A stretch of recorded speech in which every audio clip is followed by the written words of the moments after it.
28 मई को देश के प्रधानमंत्री नरेंद्र मोदी द्वारा नए संसद भवन के उद्घाटन से पहले विपक्ष की ओर से लगातार सियासत जारी है। कांग्रेस समेत कई विपक्षी दल इस बात असहमति जता रहे हैं कि संसद भवन का उद्घाटन पीएम नरेंद्र मोदी को नहीं बल्कि देश की राष्ट्रपति को करना चाहिए। इसको लेकर कांग्रेस अपने समान विचारधारा वाली पार्टियों को साथ लेकर उद्घाटन समारोह के बहिष्कार का ऐलान कर चुकी है। वहीं भारतीय जनता पार्टी की ओर से अब कांग्रेस के विरोध पर प्रतिक्रिया आनी शुरू हो गई है। बीजेपी नेता कांग्रेस को इंदिरा गांधी के प्रधानमंत्री रहते हुए संसद के उपभवन के उद्घाटन की याद दिला रहे हैं। महाराष्ट्र के उप मुख्यमंत्री देवेंद्र फडणवीस ने कहा कि कांग्रेस और जो भी अन्य दल उनके साथ बहिष्कार कर रहे हैं उनका लोकतंत्र पर विश्वास नहीं है। वो कहते हैं कि संसद का उद्घाटन राष्ट्रपति को करना चाहिए, तो जब इंदिरा गांधी जी ने संसद उपभवन का उद्घाटन किया तो ये बात क्यों नहीं आई। देखिए, कांग्रेस और उनके साथ जो पार्टियां बहिष्कार कर रही है उनका लोकतंत्र पर विश्वास नहीं है। ये केवल संसद भवन नहीं है, 140 करोड़ जनता की आस्था का ये मंदिर है और नए भारत की ताकत का ये एक प्रतीक है कि 3 या 4 साल में इतना बड़ा संसद भवन भारत बना सकता है। इसको देखकर पूरी दुनिया अचंभित है। लेकिन इन नेताओं का दोगलापन देखिए। ये कहते हैं कि राष्ट्रपति जी ने उद्घाटन करना चाहिए और इसलिए बहिष्कार कर रहे हैं। तो इंदिरा जी ने संसद की एनेक्स बिल्डिंग का उद्घाटन किया, तब ये बात क्यों नहीं आई। महाराष्ट्र के विधान भवन का उद्घाटन इंदिरा जी ने किया, तब ये बात क्यों नहीं आई। राजीव जी ने संसद की लाइब्रेरी का उद्घाटन किया, उस समय ये बात क्यों नहीं आई। तमिलनाडु के विधानसभा के उद्घाटन में सोनिया जी थी, उस समय ये बात क्यों नहीं आई। नीतीश कुमार जी ने बिहार के विधान भवन का जो सेंट्रल हॉल है उसका उद्घाटन किया, तब राज्यपाल जी को क्यों नहीं बुलाया गया।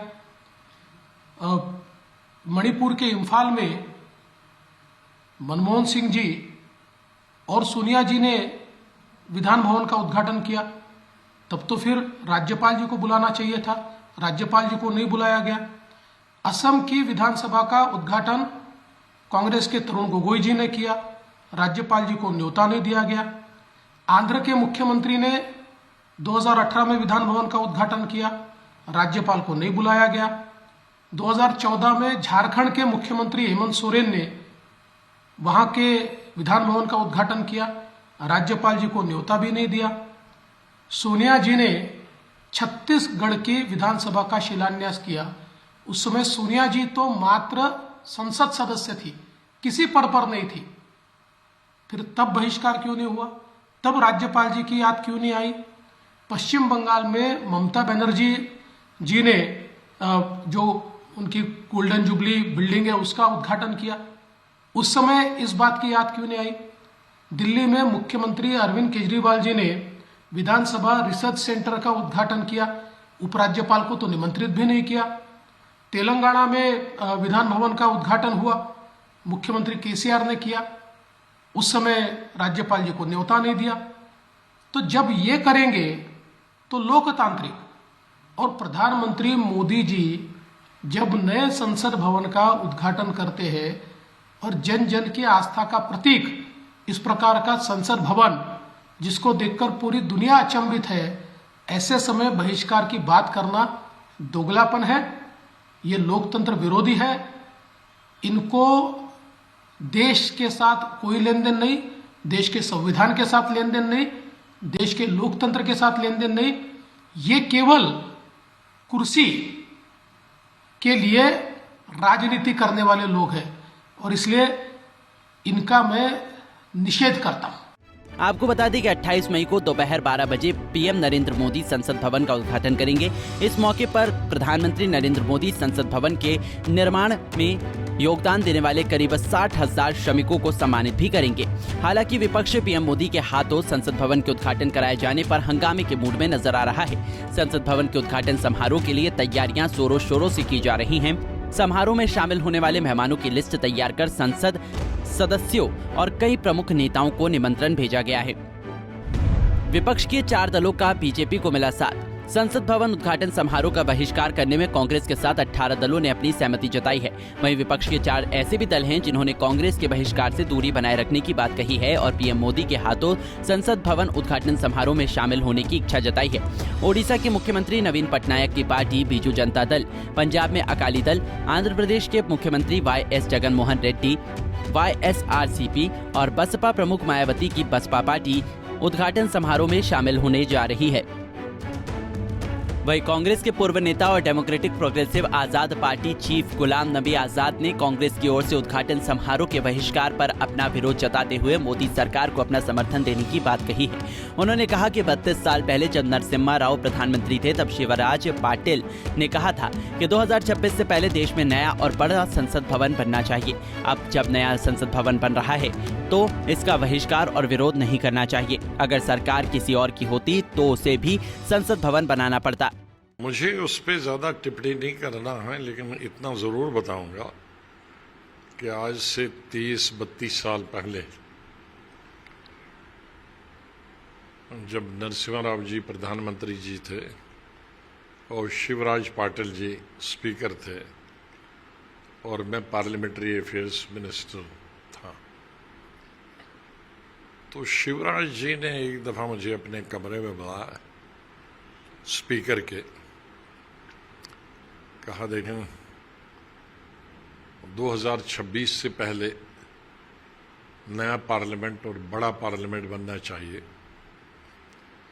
क्योंकि 2026 तक अंकुश लगा है कि पार्लियामेंट की सीटें बढ़ाई नहीं जा सकती। आज का उस वक़्त का जो पार्लियामेंट है वो सिर्फ उतने ही MPs के लिए है जितने उस वक़्त थे, लेकिन अगर 200-300 और MP बढ़ेंगे तो वो कहाँ रहेंगे। तो उनका बिल्कुल बनना चाहें। तो फिर मैंने प्रधानमंत्री जी से भी बात की, तो उन्होंने कहा अच्छा ये बात तो ठीक है। लेकिन PM ने कहा अभी तो बहुत 30 साल हैं, अभी से काहे को सोचते हैं। हमने कहा सोचने में क्या, अभी अगर शुरुआत करेंगे तो बनने में भी तो 8-10 साल लगेंगे, और पहले तो कहा नहीं, फिर भी 8-10 साल पहले ही बनेगा, फिर भी तो अभी 20-30 साल है। तो एक आध मीटिंगें हमारी शिवराज जी, और शिवराज जी ने तो वो बड़े एक्टिव थे, सुपर एक्टिव स्पीकर थे। मैंने आज तक उतना एक्टिव स्पीकर और बड़ा कंस्ट्रक्टिव और डेवलपमेंटल माइंडेड स्पीकर कोई नहीं देखा। उनके पीरियड में पार्लियामेंट में सेंट्रल हॉल के बाहर लॉन बहुत सारे स्टैचूज लगे लीडरों के, सभी पॉलिटिकल पार्टीज, कोई भेदभाव नहीं रखा उन्होंने। तो फिर अल्टीमेटली 1-2 मीटिंगों के बाद ये सोच के कि भाई अभी बहुत समय है, 30 साल बनने में क्या, ज़्यादा से ज़्यादा 5 साल लगेंगे, तो 25 साल खाली रहकर क्या हो जाएगा। तो अभी इस गवर्नमेंट ने उस प्रोजेक्ट को आगे बढ़ाया। तो जहाँ तक पार्लियामेंट, नया पार्लियामेंट बनाने की बात है, तो ये कोई नई बात नहीं है। ये हमारी ही कांग्रेस की, तब जिसमें मैं कांग्रेस में था, ये 32 साल पहले हमारी ये सोच थी कांग्रेस की, और ज़रूरी भी थी। कोई भी पॉलिटिकल पार्टी होती तो उसको करना ही था, क्योंकि 2026 में अब ज़्यादा 2 साल रहे बीच में, उसके बाद तो डिलिमिटेशन होगी, और अगर सरकार चाहिए तो पार्लियामेंट की अब वो जो अंकुश उठ गया है, कैप उठ गई है 2026 से, तो कभी भी सरकार सीटें बढ़ा सकती है, 200, 300, 400 बढ़ा सकती है। तो उसके लिए तो उससे पहले ये पार्लियामेंट की नई बिल्डिंग बनाना और बड़ी बिल्डिंग बनना अनिवार्य थी, ज़रूरी थी, तो वो हो गया। अब कोई इसमें बाइकाट करता है, नहीं करता है, कोई जाता है सेरेमनी में, मुझे उस पर कोई टिप्पणी नहीं करनी है। ये उन पार्लियामेंट के मेंबर्स का और उनके लीडरों का दृष्टिकोण है कि उसको किस तरह से देखते हैं। वो उनको बताना होगा कि वो अगर बाइकाट करते हैं तो क्यों बाइकाट करता है। मैंने खाली एक हिस्टोरिकल बैकग्राउंड बनी कि सरकार कोई भी होती तो उसको ये बनाना ही बनाना था। तो ठीक है, 2024 से पहले बन गई, ये अच्छी बात है। उत्तर प्रदेश के मुख्यमंत्री योगी आदित्यनाथ और गुजरात के मुख्यमंत्री भूपेंद्र पटेल ने संसद भवन के उद्घाटन का बहिष्कार करने वाले राजनीतिक दलों को लेकर कहा कि 28 मई को पीएम मोदी भारत के लोकतंत्र का प्रतीक देशवासियों को नया संसद भवन भेंट करेंगे। इस ऐतिहासिक अवसर को गरिमामय और गौरवशाली बनाने की बजाय कांग्रेस समेत अन्य विपक्षी दलों द्वारा जिस तरह की बयानबाजी हो रही है वो अत्यंत दुखद और लोकतंत्र को कमजोर करने वाला है।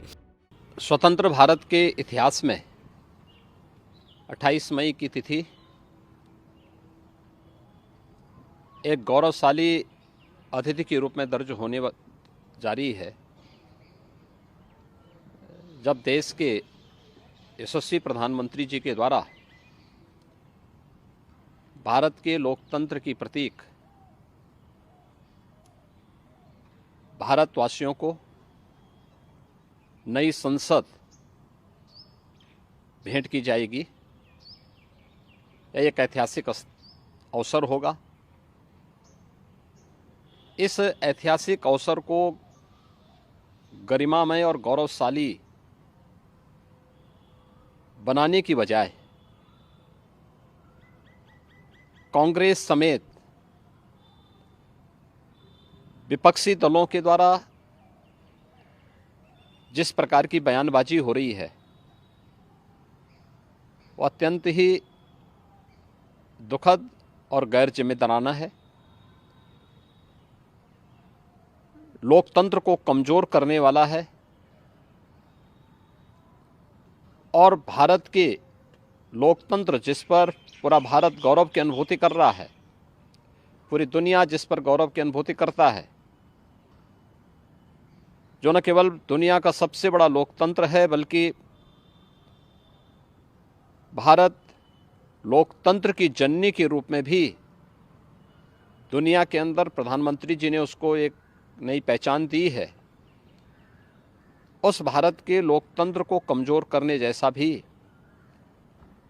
ये बयानबाजी है।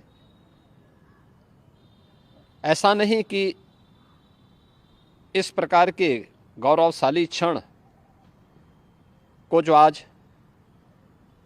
विपक्ष के बयानों से विवादित करने का कुत्सित प्रयास हो रहा है, मुझे लगता है कि यह देश इस प्रकार की बातों को किसी भी स्थिति में स्वीकार नहीं करेगा और संसद से जुड़ी हुई आज के अनुसार जो नई पार्लियामेंट है, न्यू पार्लियामेंट आज की आवश्यकता के अनुरूप आगामी 100 वर्ष के विजन को ध्यान में रख करके बहुत दूरदर्शी तरीके के साथ बनाई गई है। सभी को पुरातन और आधुनिक दोनों बातों का समावेश करते हुए हर एक पार्लियामेंट्रियन को वहाँ पर स्पेस मिल सके, उनके लिए हर प्रकार की सुविधा और आम जन की आवाज़ को सुनने का एक महत्वपूर्ण मंच हमारी संसद बन सके। इस देश से भारत की नई संसद उसका एक प्रतीक बनने जा रही है, जो दुनिया के लिए भी एक आदर्श बन सकती है। लेकिन विपक्ष के इस प्रकार की बयानबाजी अत्यंत ही क्षोभकारी है। ऐसा नहीं कि पहली बार देश के प्रधानमंत्री इस प्रकार के किसी उद्घाटन के साक्षी बन रहे हों। इससे पहले पार्लियामेंट एनेक्सी का उद्घाटन तत्कालीन प्रधानमंत्री श्रीमती इंदिरा गांधी जी के द्वारा किया जा चुका है। पार्लियामेंट लाइब्रेरी का शिलान्यास पूर्व प्रधानमंत्री स्वर्गीय राजीव गांधी जी के द्वारा रखी गई थी। ऐसे अनेक उदाहरण हैं और उस सब के बावजूद न्यू पार्लियामेंट के इस ऐतिहासिक कार्यक्रम को, जिस तरीके से गरिमामय कार्यक्रम को, गौरवशाली क्षण को, ऐतिहासिक पल को साक्षी बन करके देशवासियों के लिए गरिमामय और गौरवमय बनाने के अवसर से विपक्ष अपने गैर जिम्मेदाराना बयानों के माध्यम से धूमिल करने का कुत्सित प्रयास कर रहा है। मुझे लगता है कि यह देश और इस देश की जनता जनार्दन इसे कतई स्वीकार नहीं करेगी। हम तो अपील करेंगे कि सभी लोगों को इस अवसर पर साक्षी बनना चाहिए इस ऐतिहासिक क्षण का, और भारत के लोकतंत्र को मजबूत बनाने के आह्वान के साथ हम सबको जुड़ना चाहिए। फिलहाल यहाँ आपको बताते चले कि 28 मई को नए संसद भवन का उद्घाटन देश के पीएम नरेंद्र मोदी के हाथों कराए जाने को लेकर कांग्रेस समेत अन्य विपक्षी दलों के विरोध के बीच सुप्रीम कोर्ट में एक याचिका भी दाखिल की गई है, जिसमें कहा गया है कि संसद भवन उद्घाटन समारोह से राष्ट्रपति को अलग रखना भारत के संविधान का उल्लंघन है और केंद्र सरकार ऐसा करके संविधान का सम्मान नहीं कर रही है। सुप्रीम कोर्ट में वकील CR जयासुकीन की ओर से दायर याचिका में बताया गया है कि संसद देश का सर्वोच्च विधायी निकाय है, जो राष्ट्रपति और लोकसभा राज्यसभा दोनों सदनों के साथ मिलकर बनती है। राष्ट्रपति के पास सदन को बुलाने की शक्ति है। अगर उनको समारोह में नहीं शामिल किया जाता तो ये संविधान का अपमान है। Bureau report, Punjab Kesari TV. हमसे जुड़े रहने के लिए हमारे YouTube चैनल को सब्सक्राइब करें और नई वीडियो की नोटिफिकेशन के लिए बेल आइकॉन को दबाएं।